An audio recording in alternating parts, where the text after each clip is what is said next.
vuelve la esperanza al que ha deseado morir. Aleluya. ¿Qué tiene este Dios? Amén. Santo Señor, denle un aplauso al Señor. Yo creo que el Señor se merece el mejor de los aplausos. Bonitas estas canciones que le dedicamos al Maestro. Bueno, mis queridos hermanos, Dios los bendiga. Los saludo a todos en el nombre del Señor. Paso por acá porque hay un tema muy importante para el día de hoy. ¿Quién sabe qué día es hoy? Viernes. Viernes 8 de... Amén. ¿Y qué celebramos el día de hoy? El Día de la Mujer. Amén. Entonces, lo que queremos de parte de la directiva de jóvenes es darles un pequeño presente a estas mujeres virtuosas, a estas mujeres que lo entregan todo por ser las mejores cada día. Lo digo porque soy testigo de ello y tengo una esposa que la veo trabajando día a día para ser la mejor con mi persona, y yo sé que así como ella se comportan las demás mujeres. Quiero dedicarles un texto a cada una de ustedes. Dice: mujer virtuosa, ¿quién la hallará? Porque su estima sobrepasa largamente a la de las piedras preciosas. Lo dijo Salomón, pero inspirado por Dios. Lo dijo Salomón, pero inspirado por Dios. ¿Y cómo no regalarle a estas preciosas perlas una oración de parte de la directiva de jóvenes y los hombres el día de hoy? Entonces me gustaría que la iglesia toda estuviéramos en pie. Vamos a orar por estas mujeres valientes. También quiero dar, que no se me pase, la bienvenida a las visitas y a los amigos que nos acompañan. A Dani, a Juli, a Jero, Valeria, todas estas visitas que nos están acompañando. Isabel Palacios, Daniela Guzmán, Valeria Oviedo, Marlene Mendoza, Steven Echevarría, Juliana Vélez, Jerónimo Vélez, Ana Lucía Manga, Álvaro José Seguanes. Amén. Bastantes visitas y todas son jóvenes. Entonces, ¿cómo no darle la bienvenida a ellos? Y también qué bueno hacer una oración por estos jóvenes. Todos los viernes, mis queridos jóvenes y visitas que nos acompañan, tenemos el culto de los jóvenes. Queremos extenderle la invitación para que usted venga y se regocije. No hay mayor descanso que encontrarlo acá. En el mundo tendréis aflicción, pero confiad en mí, yo he vencido al mundo, dice el Señor. ¿Y en dónde lo encontramos? Acá en su presencia. Amén. Entonces vamos a orar por estas mujeres. Ya les están repartiendo un pequeño presente. Por el presupuesto es pequeño, pero con mucho amor. Pero yo sé que el Señor nos va a bendecir y vamos a darles muchos detalles a los jóvenes en este resto de año. Vamos a orar en el nombre del Señor por estas bellas mujeres. Que el Señor las bendiga y se glorifique en ellas. Soberano Dios y poderoso Padre de la gloria, estamos ante tu presencia para adorarte y glorificarte. ¿Cómo no exaltar tu nombre, mi Dios? ¿Cómo no bendecir tu nombre? Nombre que es admirable, nombre que es sobre todo nombre, Señor. Y a ese nombre nos humillamos hoy, Señor Jesús, por súplica, Dios, por atención hacia nosotros, mi Padre.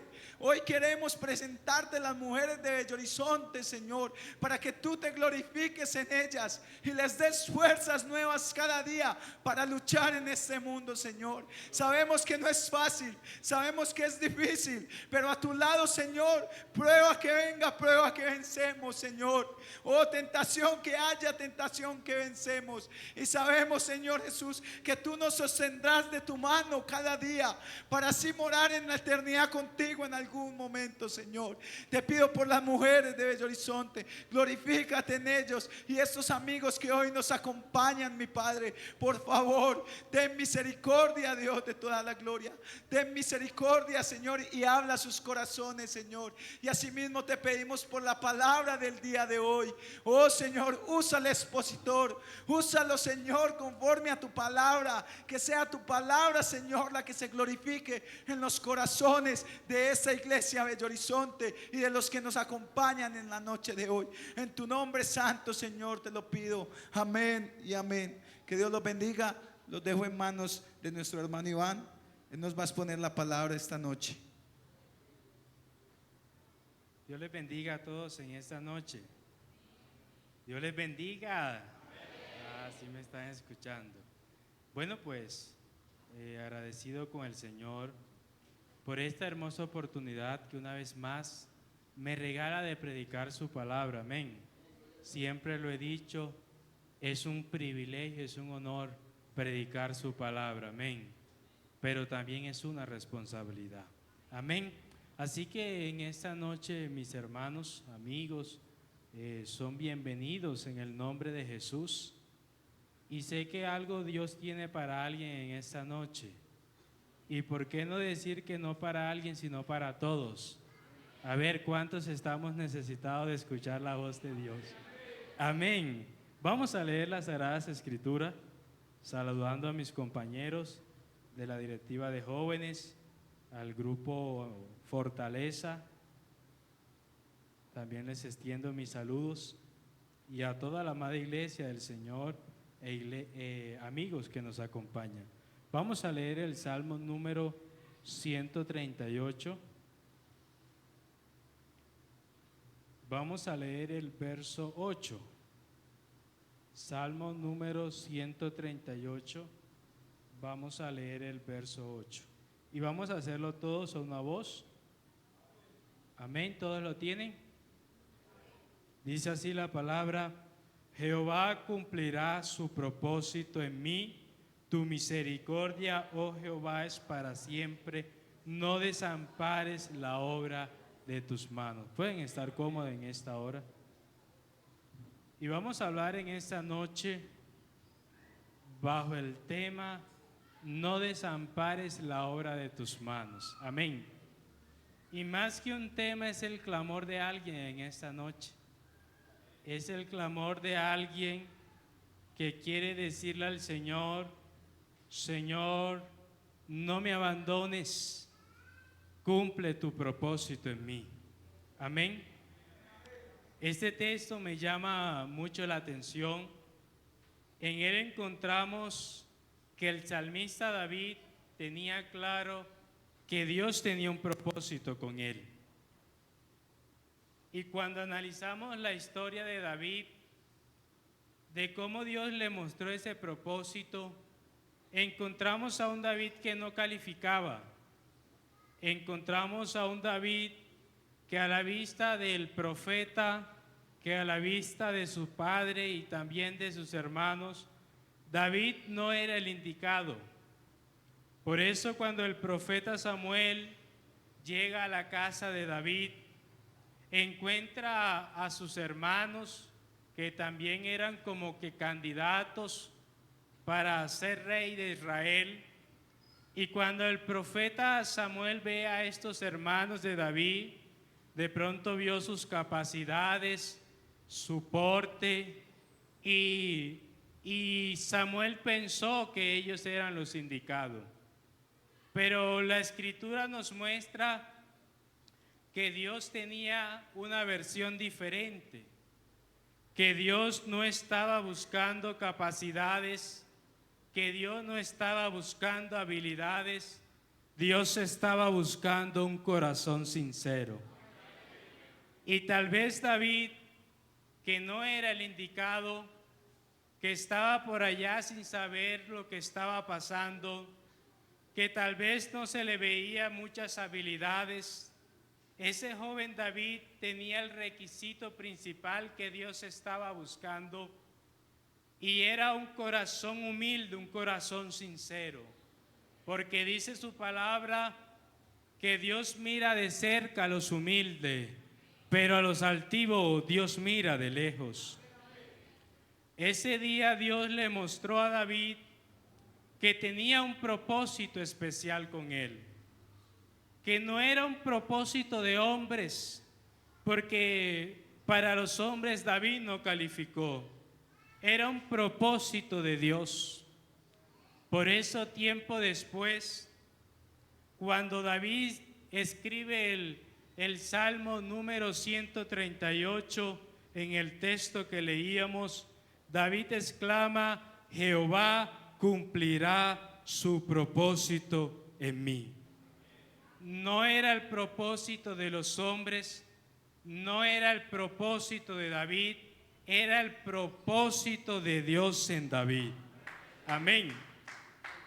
Querido joven, hermano, amigos que te encuentras en esta noche, no estamos ocupando una silla por ocuparla o por llenar este auditorio. No, no, no. En esta noche estamos aquí porque Dios tiene propósitos grandes y maravillosos con nosotros. No estamos por casualidad o por simple coincidencia de la vida. Dios te manda a decir, tengo un propósito especial contigo. Y cuando seguimos leyendo el texto, nos damos cuenta que David sigue expresando, tu misericordia, oh Jehová, es para siempre. No desampares la obra de tus manos. David sabía que Dios tenía un propósito con él, pero David también sabía de que él tenía errores, de que él tenía debilidades, que en circunstancia tomó malas decisiones, que lo llevó a tropezar e incluso al fracaso. Pero David quiere decirle al Señor, Señor, no tengas en cuenta mis errores, no tengas en cuenta mis falencias. Yo quiero que por encima de todas estas cosas, tú cumplas tu propósito en mí. Por eso David dice y clama y acude a la misericordia de Dios, porque David estaba interesado en que Dios cumpliera su propósito en él. Y hoy en día encontramos muchos jóvenes y hermanos que desconocen el propósito de Dios en su vida. Y por eso vemos una actitud, un comportamiento diferente. Vemos muchas veces que están como que alejados de las cosas del Señor. Hay otros que aún conociendo el propósito de Dios en su vida, en el camino como que se han ido quedando, como que se han ido descuidando, y tal vez el enemigo los tiene por allá amedrantados, engañados, no los deja avanzar. Pero ¿cuántos en esta noche claman como David y le dicen al Señor, no desampares la obra de tus manos? ¿Cuántos en esta noche están dispuestos a levantar un clamor y decirle al Señor, aquí estoy, mi Rey, para que cumplas tu propósito en mi vida? ¿Sabes que me llama mucho la atención la historia del apóstol Pedro? Un hombre que cuando uno lee la Escritura se da cuenta que había un propósito especial de Dios con él. Cuando en el pasaje Jesús pregunta, ¿quién dice la gente que soy? Ellos empezaron a responder y decía, Señor, algunos dicen que tú eres Elías, otros dicen que tú eres Juan el Bautista o alguno de los profetas. Pero luego el Señor le cambia la pregunta y les dice, ¿y ustedes quiénes dicen que yo soy? En ese momento hay un silencio, todos se quedan callados, pero por ahí hay un Pedro que se levanta y dice, tú eres el Cristo, el Hijo de Dios viviente. Y Jesús le dice, bienaventurado eres Pedro, porque no te lo reveló ni carne ni sangre, sino mi Padre que está en los cielos.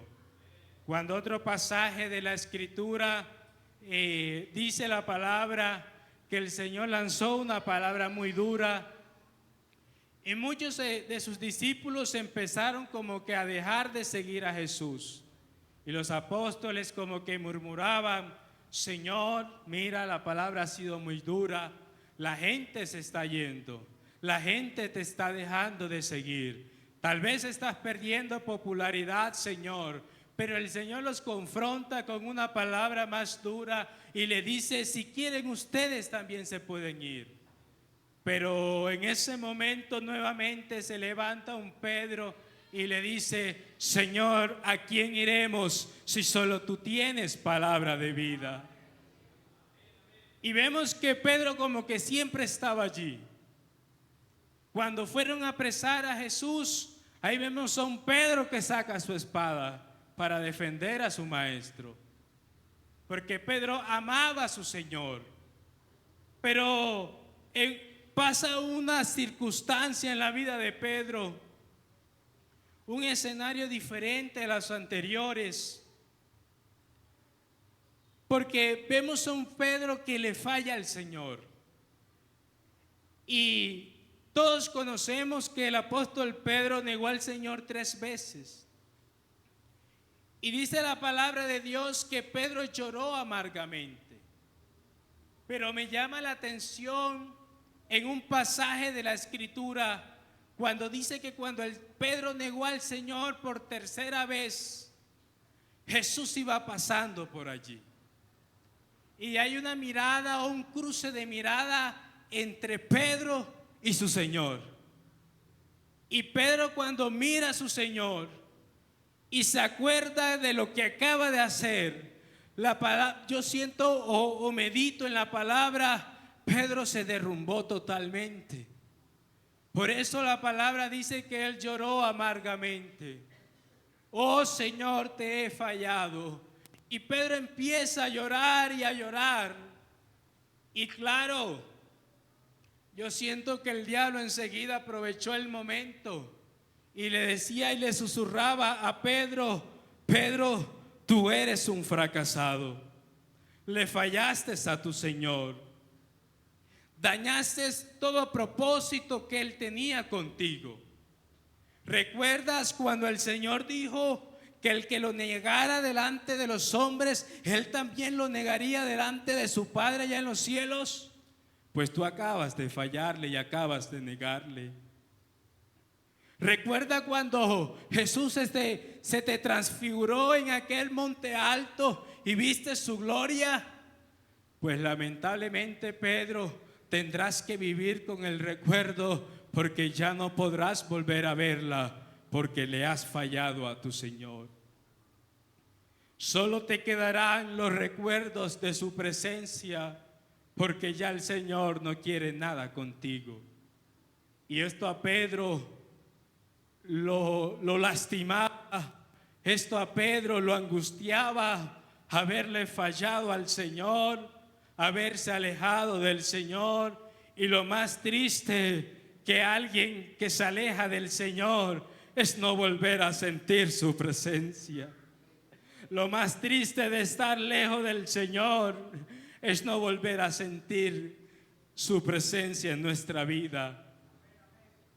Y en esta noche hay muchos como Pedro.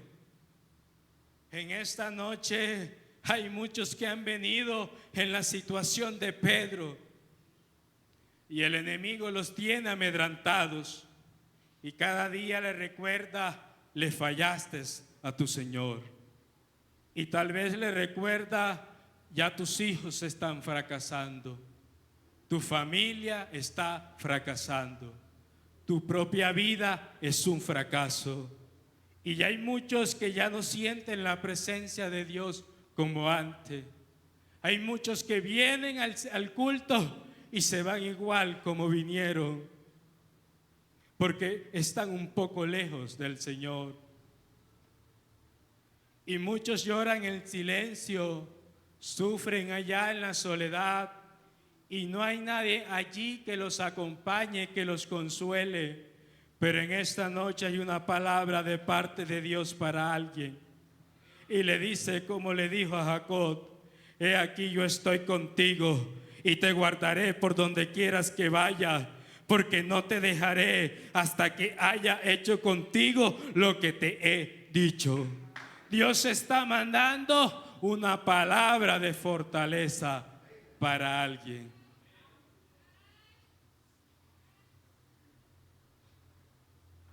Bendito sea el nombre de Jesús.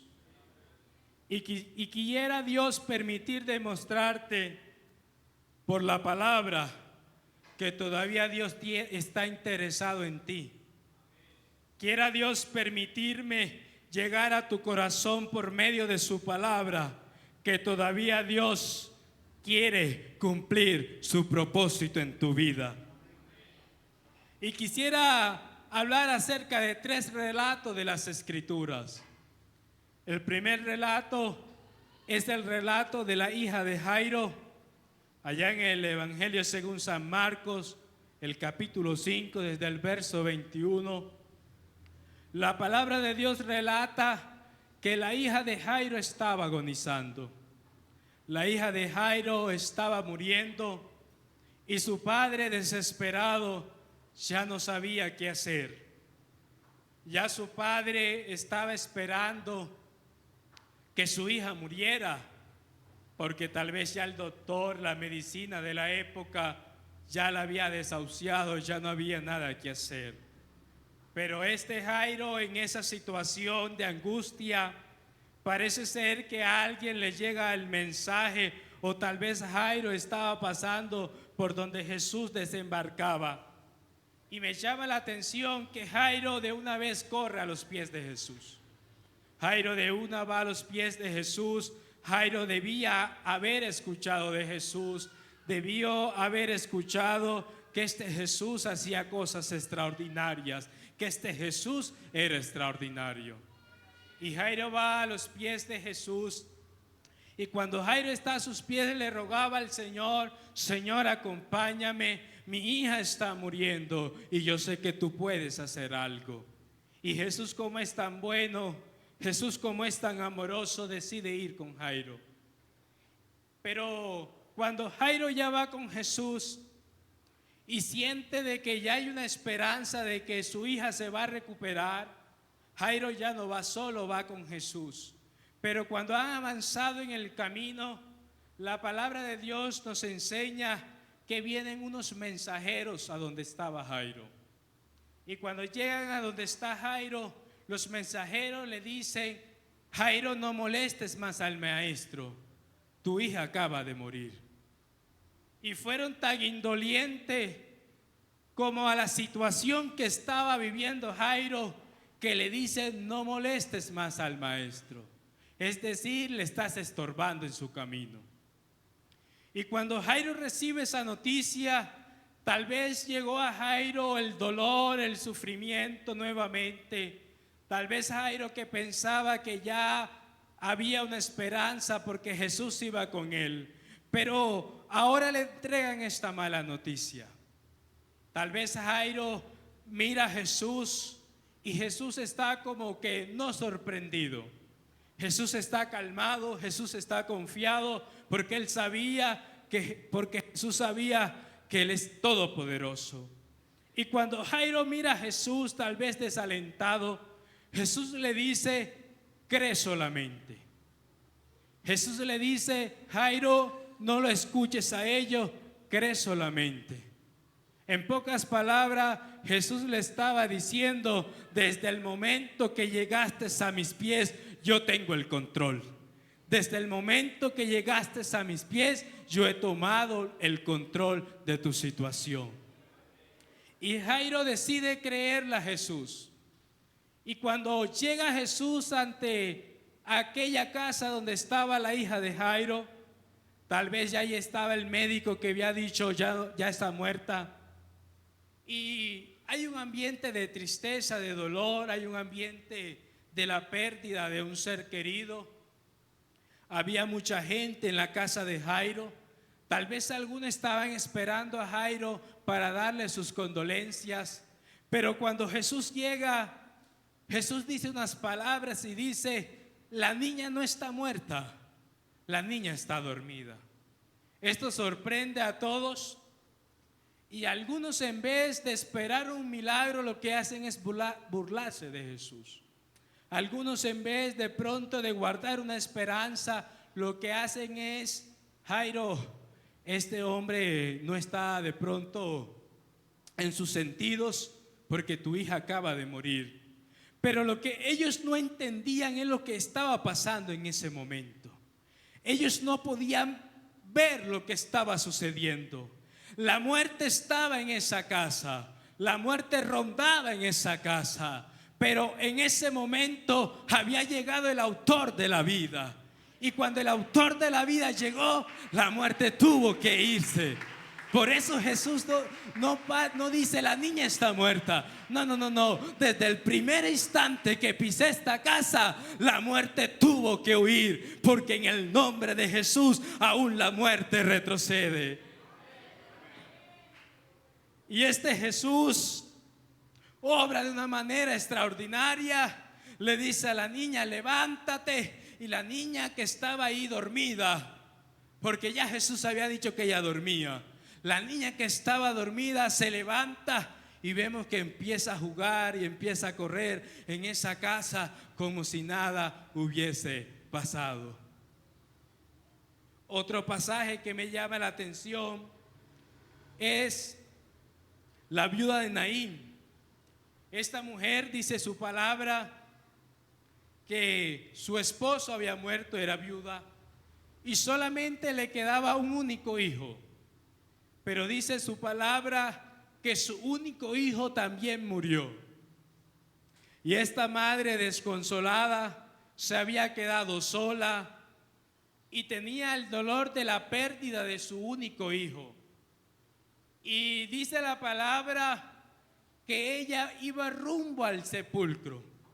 Ya su hijo no acababa de morir, su hijo ya estaba en un cajón y ya iba rumbo a enterrarlo allá en un sepulcro. Pero nuevamente aparece un escenario similar al anterior. Esa madre que va angustiada, desconsolada, con dolor, tristeza, y con ella una multitud que la va acompañando, con un ambiente de muerte. Pero de un lado, del otro lado, viene un Jesús lleno de vida, porque Él vino a darnos vida y vida en abundancia. Y viene Jesús de un lado y se choca nuevamente aquel ambiente de tristeza, pero ahora es diferente porque Jesús acababa de llegar. Y dice la palabra que Jesús tocó aquel cajón y a la madre le dice: no llores. Sé que tu sufrimiento es grande, pero no llores. La palabra de Dios dice que Jesús tuvo misericordia y fue movido a compasión. Y Jesús le dice a ese joven que ya iba rumbo al sepulcro: levántate. Y el que estaba muerto se levantó y se lo entregó vivo a su madre. Y el tercer escenario es el escenario de Lázaro. Allá en el libro de Juan, el capítulo 11, desde el verso 38, habla acerca de la resurrección de Lázaro. En el primer relato, la niña estaba agonizando y acababa de morir. En el segundo relato, el joven ya estaba muerto y iba a ser enterrado. Y si estos dos relatos parecían imposibles, Lázaro no acababa de morir. Lázaro no iba rumbo al sepulcro. La palabra dice que Lázaro ya tenía 4 días de estar sepultado. Y cuando Jesús llega ya al sepulcro, Jesús iba acompañado, porque Él le dice a algunos que iban con Él: quiten la piedra. Lázaro estaba enterrado en una cueva que tenía una piedra encima. Y Jesús dice: quiten la piedra. Pero aparece Marta, la hermana de Lázaro, y como que le dice al Señor, como que quiere recordarle: Jesús, Lázaro ya lleva 4 días de muerto. Lázaro ya tiene un olor desagradable. La realidad es esta: Jesús, ya mi hermano está muerto. Ya no hay nada que hacer. Lastimosamente, si hubieras llegado a tiempo, hubieras podido hacer algo. Pero ya no hay nada que hacer por Lázaro. Hay que aceptar la realidad. Pero este Jesús le dice a esa mujer: ¿no te he dicho que si crees verás la gloria de Dios? Y en esta noche Dios quiere que creamos a su palabra y la gloria de Dios se verá manifiesta en la vida de alguien. Y Lázaro, que ya tenía 4 días de muerto, la palabra de Dios relata que Jesús exclama a gran voz y le dice: Lázaro, ven fuera. Y ese que tenía 4 días de muerto, ese que su cuerpo ya había entrado en un proceso de descomposición, ese que tal vez ya tenía un olor desagradable, se levanta y sale caminando de la tumba. Ese día todos vieron que cuando decidimos creerle a Jesús, cosas extraordinarias pueden ocurrir. Y muchos en esta hora se estarán preguntando: ¿qué tiene que ver esto con el tema que venimos desarrollando? Y lo que pasa es que cada relato representa el estado de la vida de alguien en esta noche. La niña que agonizaba y acababa de fallecer, el hijo de la viuda de Naín que iba rumbo al sepulcro, y Lázaro que ya estaba sepultado, representa el propósito de Dios en la vida de alguien en esta noche. Jairo representa a un joven, a un hermano, un amigo que está desesperado, que está angustiado, ya no sabe qué hacer, no quiere dañar, pero y tampoco estorbar el propósito que Dios tiene con él. Y ha buscado ayuda y consuelo a los pies del Señor. Pero cuando todo va marchando bien, el diablo sigue enviando a sus mensajeros que le siguen diciendo: ese propósito está perdido. No busques nada más al Señor porque ya no hay nada que hacer. La viuda de Naín representa la vida de alguien en esta noche que siente que lo ha perdido todo. Tal vez el apoyo de su familia, el apoyo de sus padres, de sus amigos, y lo más triste es que siente que ha perdido el apoyo del Señor. Por eso quiere enterrar el propósito que Dios tiene con él. Por eso va rumbo al sepulcro a enterrar tal vez su don, a enterrar tal vez su ministerio, a enterrar tal vez su talento. Y se encuentra en ese lugar llamado Naín, que en esta noche tipifica como ese lugar aislado donde el enemigo te tiene asolado, te tiene cautivo, lejos del propósito del Señor. Pero que él no se imaginaba era que Jesús iba a llegar hasta ese lugar. Lo que el diablo no se imaginaba es que Jesús vino a encontrarse contigo en esta noche, porque aún tiene planes y un propósito con tu vida. El tercer escenario representa a alguien que por circunstancias de la vida se fue de los caminos del Señor, decidió terminar su relación con Dios y con esto todo propósito de Dios con él. Por eso su vida espiritual está destruida. El pecado lo ha llevado a lugares muy bajos y está pensando tal vez al escuchar esta palabra que si hubiera llegado a tiempo, tal vez su vida hubiera sido diferente. Pero Dios te manda a decir: Jesús nunca llega tarde. Jesús nunca llega tarde. En esta noche estás escuchando esta palabra porque aún Jesús puede hacer algo en tu vida. Y quisiera que alguien me ayudara en alabanza con una melodía. Sabes que cuando Pedro estaba en ese estado, cuando Pedro estaba en esta situación, la Biblia dice que Pedro volvió a sus labores. Y por allá encontramos un Pedro convidando o diciendo: voy a ir a pescar. Y en ese momento algunos animan y dicen: Pedro, nosotros te acompañamos. Y ellos empiezan por allá a pescar, pero no habían pescado nada. Y Jesús se les aparece.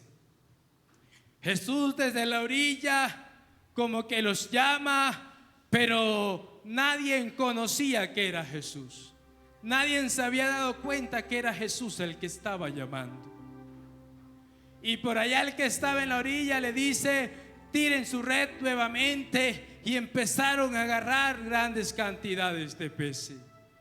Pero me llama la atención es: Pedro está con los demás en la barca. Y en ese momento había alguien que como que sí se acordaba de la voz de su Señor. Y la palabra de Dios dice que Jesús, que ese que escuchó la voz de Jesús, que ese que reconoció la voz de Jesús, dice: Pedro, es Jesús. Y la palabra de Dios relata que todos querían llegar a la orilla y como que empezaron a remar a la orilla. Pero Pedro no esperó que la barca llegara a la orilla. Pedro se lanzó y empezó a nadar a prisa para ir a donde estaba su Señor. Y en ese momento que Pedro llega donde su Señor, tal vez Pedro estaba como lejos. Tal vez Pedro estaba como un poco dolido. Yo no sé si Él me ha perdonado. Yo no sé si tal vez Él quiere algo conmigo. Pero Pedro quería acercarse al Señor. Y Pedro ya estaba cerca. Pedro esperaba que Jesús le dijera algo. Pedro esperaba que tal vez Jesús le dice: ¿qué te pasó, Pedro? Si yo tenía planes contigo, yo tenía algo especial contigo, ¿por qué me fallaste? ¿O por qué hiciste esto? Pero vemos a un Jesús que no va a reclamarle a Pedro. Vemos a un Jesús que en vez de reclamarle a Pedro, le hace una pregunta. Y Jesús le pregunta a Pedro: Pedro, ¿tú me amas? Pedro como que esas palabras llegan a su corazón y le dice: Señor, yo te amo. Pero Jesús no se queda allí. Jesús le vuelve a preguntar: Pedro, ¿tú me amas? Y Pedro nuevamente le dice a su Señor: Señor, yo te amo. Pero como que faltaba algo en la respuesta de Pedro. Como que faltaba algo en la respuesta que Pedro le estaba dando a Jesús. Porque Jesús nuevamente le insiste a Pedro y le dice nuevamente: Pedro, tú me amas. Y la tercera vez Pedro se derrumba nuevamente. La tercera vez Pedro le dice a su Señor: Señor, tú lo sabes todo. En pocas palabras: Señor, tú sabes que yo te amo. Tú sabes que yo anhelaba sueños en ti. Tenía planes en ti. Tenía propósito que me había hecho contigo. Pero yo lo dañé, Señor. Yo te negué. Yo dañé todo propósito. Yo dañé todo plan que tenías conmigo. Pero Jesús lo que quería decirle a Pedro: Pedro, tal vez dañaste el propósito tuyo, pero el propósito que yo tengo contigo, ese sigue intacto, ese no se ha dañado. Porque Jesús todavía quiere cumplir su propósito en la vida de alguien. Y yo quisiera invitar a ese joven, a ese hermano. Yo quisiera invitarlo. Yo no el Señor no quiere que te quedes allá sentado. Porque tal vez allá te estás cautivo. Tal vez allá el enemigo te tiene amedrentado. Tú de pronto te acusa cada día y te está diciendo que eres un fracaso. Te está diciendo que tú no puedes. Y te sigue enviando mensajeros diciéndote: deja al Señor, porque ya tu propósito, el propósito de Él contigo, está muerto. Ya no hay nada que hacer. Tú te alejaste, tal vez tú te descuidaste y ya no hay nada que hacer. Pero una cosa es lo que diga el diablo y otra cosa es lo que Jesús te está diciendo en esta noche. Una cosa son los murmullos del diablo, pero Jesús todavía le dice a alguien: si crees, verás la gloria de Dios. Si crees, verás cómo yo puedo cumplir mi propósito en tu vida. Y yo quisiera que entonáramos esa alabanza que dice: creo en ti, Jesús, y en lo que harás en mí. Y yo si quisiera, Dios le ruega a alguien en esta noche: no te quedes allí sentado, no te quedes tal vez en esa barca donde estaba Pedro y no reconocía la voz del Señor. Jesús te manda un mensaje, y tal vez Jesús no está aquí presente, pero me te ha mandado un mensaje a través de este joven diciéndote: es Jesús el que está aquí. Es Jesús el que está aquí. Para que alguien en esta noche no se quede en la barca, sino que se lance y llegue nadando a los pies del Señor. Oh, maravilloso eres, maravilloso eres. Yo invito que la iglesia se coloque en pie y vamos a estar orando, porque cadenas se tienen que romper. No nos podemos ir igual. No puede estar pasando que hayan jóvenes que vivan una vida descuidada porque desconocen el propósito que Dios tiene con él. Pero Dios en esta hora quiere mostrar su propósito en nuestras vidas. Dios en esta hora quiere decirle a un joven: todavía puedo hacer algo en tu vida, si tú me lo permites, si tú decides creerme, si tú decides creer en mí. No importa en el lugar en que estés, no importa tal vez donde el pecado te ha llevado, no importa tal vez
El Señor ha sido claro en esta noche.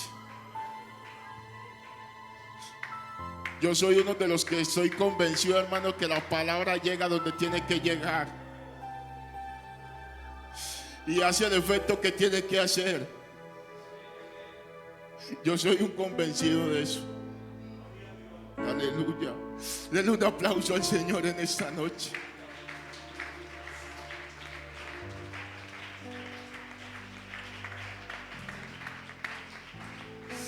Aleluya.